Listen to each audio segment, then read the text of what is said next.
you all know about our speaker today, Steve Stover, because you read it in the bulletin, right? You know he's taught cooking for 37 years. You know he's been a restaurant reviewer for 35 years. You know he had a program on WTVN for 12 years about food, and he now is on WOSU reviewing restaurants along with Rich Terapak, another ne'er-do-well attorney. What you don't know, however, about our speaker, Steve Stover, is that he spent a lot of time in court. It's a little embarrassing until you find out that he was the administrative director of the Ohio State Supreme Court for 12 years. He had, as the administrative director, had 136 employees, a budget of $90 million. He ran the Ohio Ethics Commission for 6 years, all under my good friend, Chief Justice Tom Moyer, who you would have thought would have known better. But nonetheless, many of you have heard Steve before because he's been in front of Columbus Rotary for 6 years, or 6 times. Sorry, he hadn't been here the whole 6 years. That would no place to sleep. I mean, it's embarrassing. Nonetheless, here he is for his, I believe, 7th time, but this is higher math, so it may only be, this may be the 6th time. Regardless, do me a favor. Give Steve Stover a nice welcome. Will you please? Steve Stover.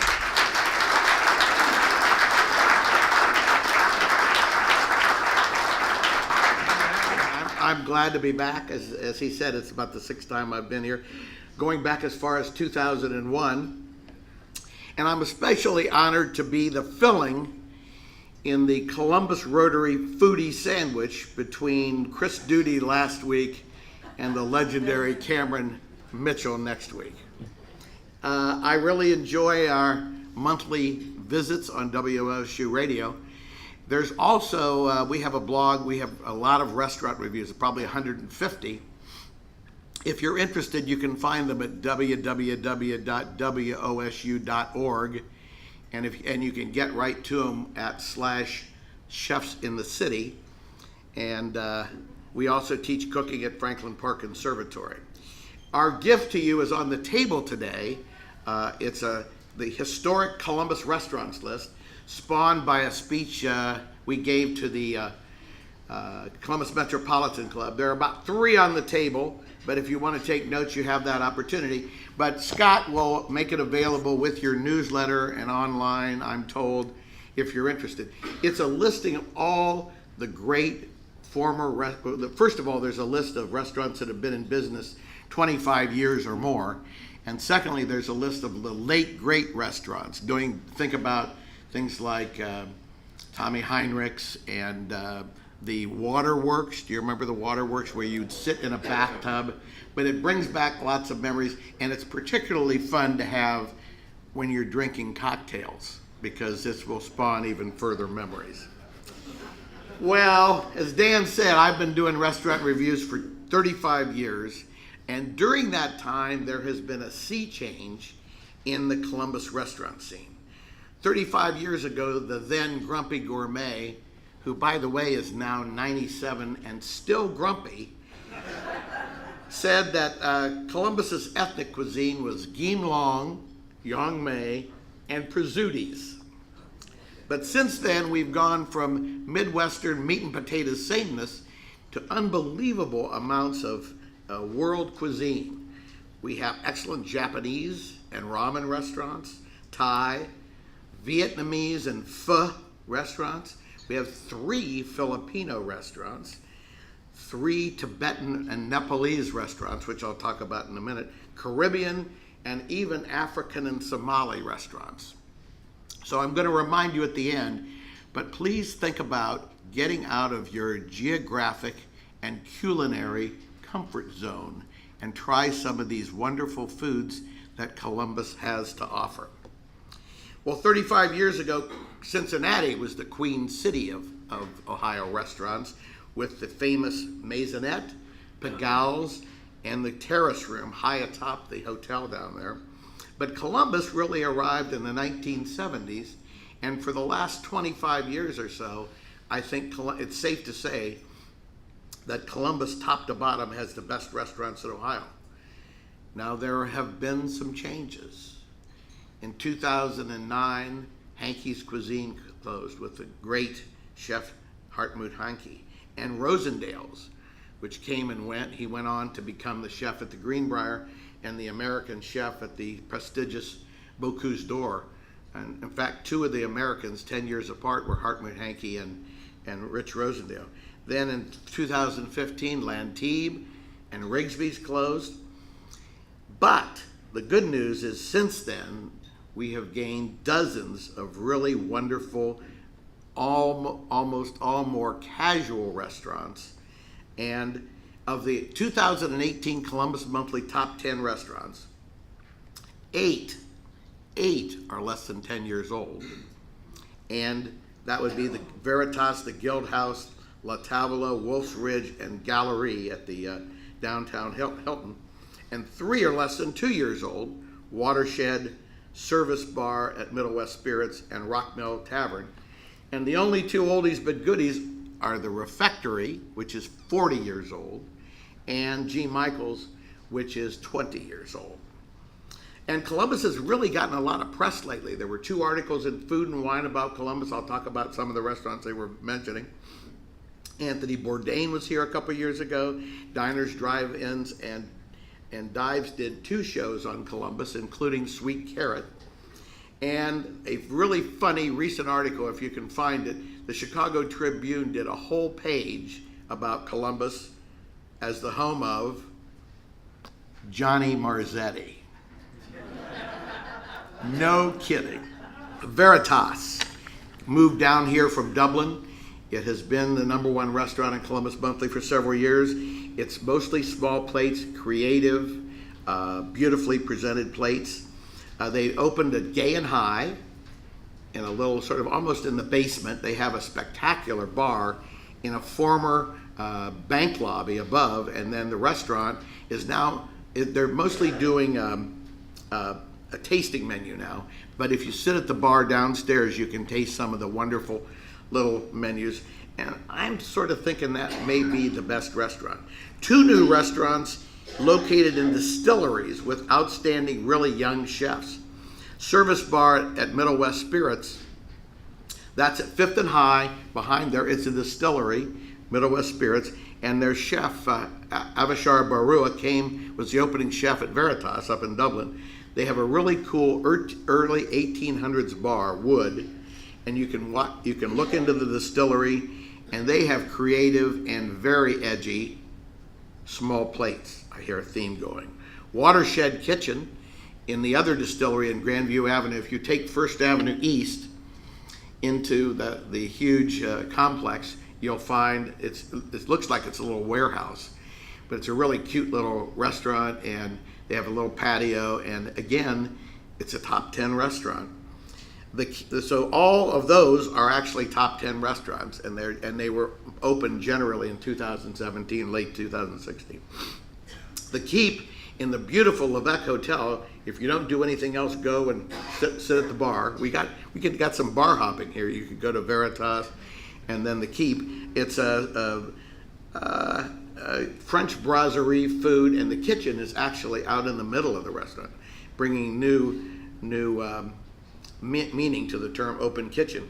And Mary and I will go in there and just have a glass of wine and some small plates, or some pate or cheese or something like that. Another one, Trillium, is in the old Elena's location. Do you remember up on campus, Elena's? Great patio, great people watching. That's the guy that was the chef at Sycamore down in German Village, and he went his own way. And it's not getting as much attention as some of the others, but I think it's very good and very fun. Other recent notable restaurants, are you getting this down now? Jeff Ruby's Steakhouse, which I describe as over the top in so many ways. For some, it's very expensive. It's fabulously gaudy decor and a lot of fun. One of my favorites is Bonifacio, which is a Filipino restaurant, at North Star and King Avenue. What is Filipino cuisine? It's actually sort of a combination of Chinese, American, and Spanish. And it's really it's not a fancy restaurant, it's very casual, but it's really, really nice. And they have a nice little wine list.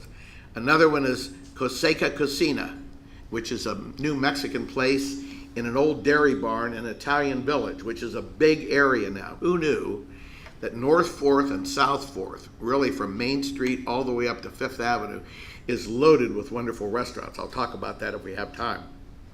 But this is a beautiful little place, really nice. I've even had friends have rehearsal dinners there. They like it so much. It's the same guy, Chris Crater, who owns the Harvest pizzerias that are popping up all over town. And finally, a couple more little ones. South Village Grill on Thurman Avenue in German Village. Little Eater, which is a vegetarian place. And it's in Clinton. It has a first store on Clinton. I reviewed it this fall, and it's really pretty. And I love the food, really fresh tasting. And so I had my little vegetarian lunch, and my wife and I were walking by the car, and unfortunately, we walked by Hot Chicken Takeover. And so I had a vision that said I had to go in there and have we split an order of their Nashville hot chicken, which is really fantastic if you like spicy food and like food. And it was all in the interest of science, you understand. So that was 2017, which was just a huge year. 2018 has been pretty quiet, frankly, in terms of new restaurants. But we're still advancing the ball, as you'll see, in a number of really important ways that'll make 2019, I think, another spectacular year. In 2018, Veritas moved to Columbus. Lupo is my #1 new restaurant of 2018. It's by Rick Lopez, the chef owner of La Tavola, a top 10 restaurant on 1st Avenue in Grandview. And he opened a really nice Mediterranean tapas bar restaurant with oysters and really nice wines, a little noisy, and it's on the Mallway at Upper Arlington, of all places, on Arlington Avenue. And it's, I just really like it. My wife and I one night decided we needed a night out. We went down there, we were well taken care of, great service, nice wines, and may only eat 1 or 2 little small plates. It's a very good value, I think, too, for that reason. Maybe the biggest news of 2018 was Momo Gar. How many of you have heard of Momo Gar? It was on the cover of Columbus Monthly. It was featured in Food and Wine magazine. And they have 2 locations.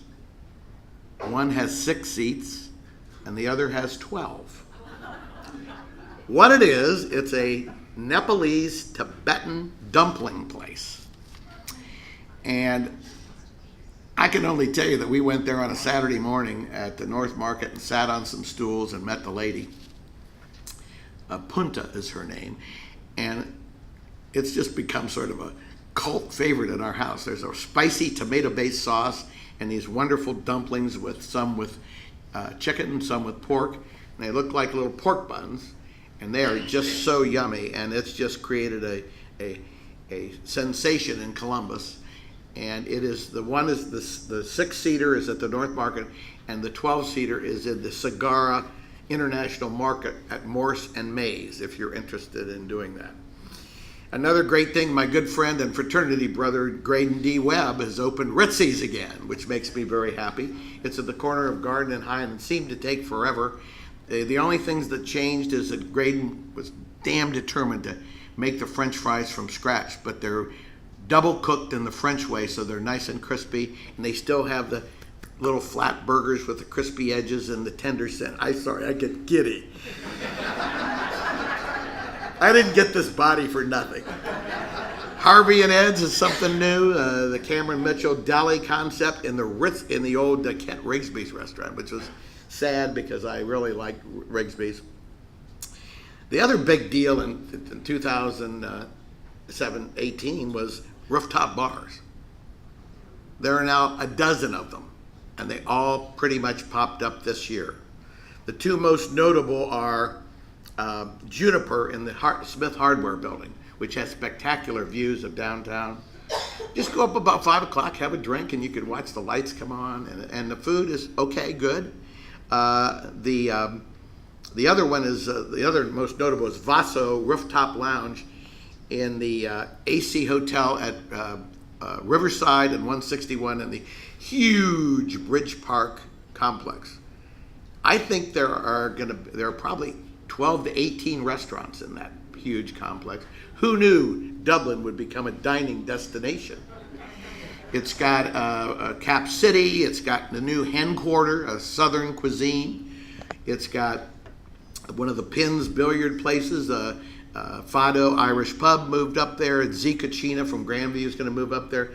So stay tuned. I'm going to do, I think, a whole show. And by the way, we're on the radio the first Friday of every month on WOSU 89.7 for an hour.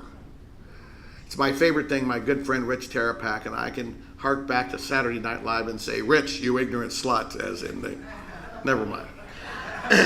Anyway, 2018, I just stopped by 2 new restaurants that are either open or about to open. There's one called Ambrose and Eve with 2 young, spunky chefs, and it's in the Brewery District on South High Street. I think just south of in the Brewery District. And another one that I'm really interested in is a Locke's Bagel Shop in the Old Lantebe location on Warren and High. Real made-from-scratch bagels. They are making their own pastrami, their own lox, and everything else everything he said. The chef there is Silas Caton, who was the opening chef at Veritas, then worked for Kent Rigsby for a while, and most recently was at Kousaka Cocina, the Mexican I talked about. So what's new for next year? Well, I think, surprise, surprise, Cameron Mitchell is going to be in the news a lot, celebrating his 25th year. Their new place is going to be called Del Mar. He'll be here next week, so you'll want to ask him about this. But I think he's important to the theme I'm going to talk about today. New Mediterranean concept at 705 North High Street, pretty much right across from Rigsby's. And then he's going to have a separate rooftop bar, surprise, high atop the new building, the 711 North High Street that's there, which will complete what I call the Cameron Mitchell Short North, with the Guild House, the Pearl, Marcella's, Martini, and Harvey and Ed's in the area formerly known as the Short North. Also next year, Cameron's going to open what I'm very excited about. It's going to be called the Bud Dairy Food Hall. It's in the old Bud Dairy building. It's a real pretty sort of almost Art Deco building on North 4th, just south of 5th Avenue, and an Italian village.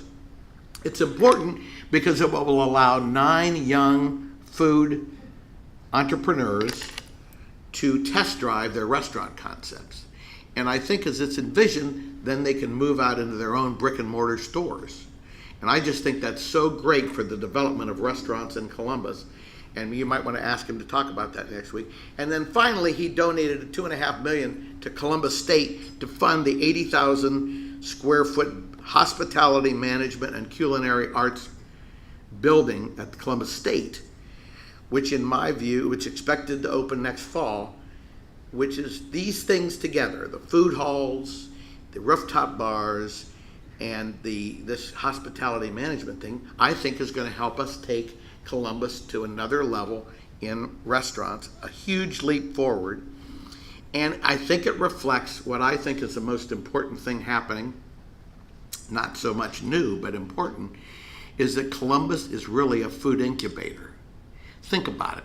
You know, Columbus has always been America's test kitchen, if you'll pardon the expression, for the development of new restaurants and concepts that have gone far beyond Columbus. We started with Billy Ingram with White Castle in the 1920s, David Thomas with Wendy's, Max and Irma's, Donato's, Rack's, Schmidt's.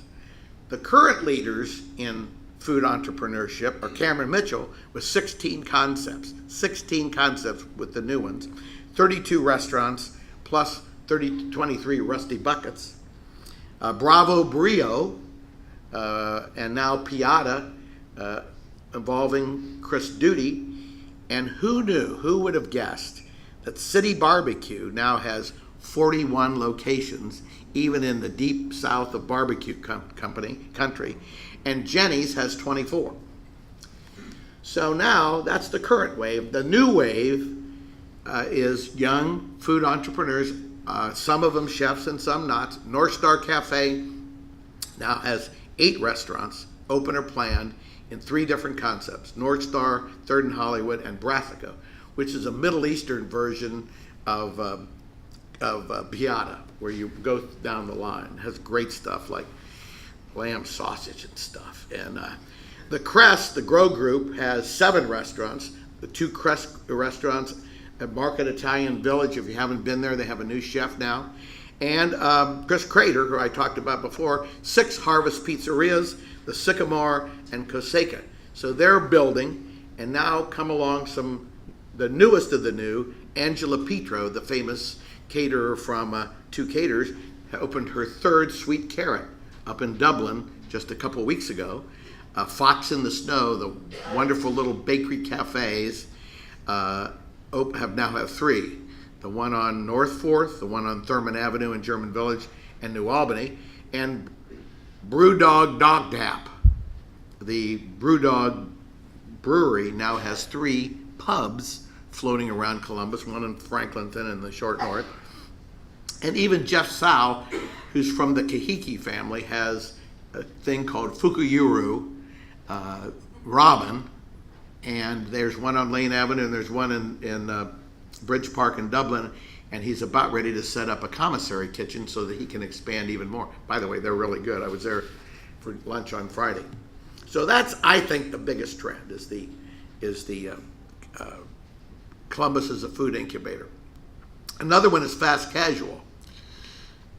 With the decline of fine dining, think about how relatively few fine dining places, where do you go for your birthday or your anniversary? A Refectory, M, and some others, maybe G. Michael's and stuff like that. But that has really come down, and it's even affected the smaller fast service places like Ruby Tuesdays and Chili's, which are really having some issues because the millennials, I think, want to be fast casual. They want to order at the counter. They want to customize their order. Chipotle, Piata, North Star, Brassica, Sweet Carrot, and they want to eat in fast or take out. It's the biggest growth area, but I still think in my heart of hearts that eating a meal or having a glass of wine and having conversation with friends is the greatest social convention we have. And so I hope you'll help us keep that alive by supporting the restaurants where you can, have a conversation. But we even gone beyond fast casual. Now there's fine casual. Danny Meyer, the famous restaurant superstar in New York City, has invented something called fine casual. He founded Shake Shack, which is a high-end, fast casual burger restaurant. They serve beer and wine. Our grandchildren went there this weekend in Boston. He said fine casual is 80% of the quality, at 20% of the cost, at 40% of the time. And Shake Shack, in fact, is coming to Easton, I think, next year. Stay tuned. Even a James Beard award-winning chef has opened a place called Eventide in Boston. He has the best lobster rolls with brown butter and homemade buns. I'm sorry, I'm getting hungry. Casual seating. They have alcohol and even gourmet soft serve ice cream in the shadow of Fenway Park. So stay tuned. I think that's another trend. Other quick ones. How are we doing for time? We're good. Delivery of everything, even fast food. Uber Eats is more popular than Uber in many U.S. cities, which may have an effect on the restaurant business. I'm just not sure. A sign of the times from the Amazon generation. And it could even change the grocery business. My friend Michael Ruhlman has a book out called Grocery, in which he supposes that in 10 years, the grocery business will look much different. You will probably see the Amazonization of the groceries. You'll get your paper goods and your canned goods from Amazon delivered to your home. And what will be left will be the deli, the meat, the seafood, the bakery, the cheese, the prepared foods, and the frozen foods. Sort of like the Whole Foods in Bexley, there's also a Whole Foods in Boston, which is a much smaller store, and that's what it is. And I'm hoping it'll help places like Huffman's and Weiland's and those kind of great grocery stores that are treasures for the Columbus food scene. Couple more trends. We've talked about rooftop bars, and we've sort of gone through craft breweries, which is really actually negatively affecting regular beer sales and even wine sales, because there are so many. There are, I think, 40 craft breweries in Central Ohio. But now we have distilleries. There are 8 distilleries in Central Ohio, 3 of whom have restaurants. We've mentioned 2 of the top 10 restaurants, Service Bar and Watershed, but there's also one called High Bank Distillery on Goodale Avenue. And then there's artisan cocktails and food trucks. But before we go, I'm going to review my favorites. I'm going to review what we've talked about by telling you where we go, Mrs. Stover, the saintly and long-suffering Mary G. Stover, where we go when we're not doing a review, and see how many you tried. Veritas. Remember Veritas downtown. Bazzi Italia. Johnny Dornbach and Tris Gentile near Goodale Park. Great Italian restaurant. Kahachi. This is an American treasure. One of the best Japanese restaurants in America is situated on Federated Boulevard off Sawmill between 161 and Sawmill Road. The guy's a great Japanese cook, and he's over 60, and I'm afraid it's going to close. But if you can get there, go and just tell him tell him to put you together something, and Mike will do it from the kitchen. G. Michael's, the refectory, especially the bistro menu, 3 choices, appetizer, entree, and dessert for $29.95 in the lounge.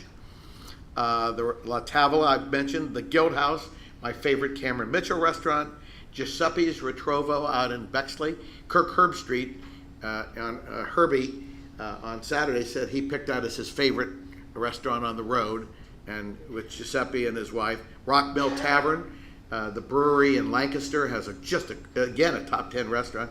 Old favorites, Lindy's, Spagio. I was just with Hubert last night picking up a bottle of wine and a carry-out. The Top, and then the new favorites, the Service Bar, the Watershed, the Wolf's Ridge and Trillium, the Keep and Bonifacio. Just for an everyday thing, I love Cuco's Taqueria on Henderson, my favorite Mexican. Lavash, Middle Eastern, and Hot Chicken Takeover. And don't forget the Stacia Vera, City Barbecue, Jenny's, and Thurns on Greenlawn. Thank you all for having me back.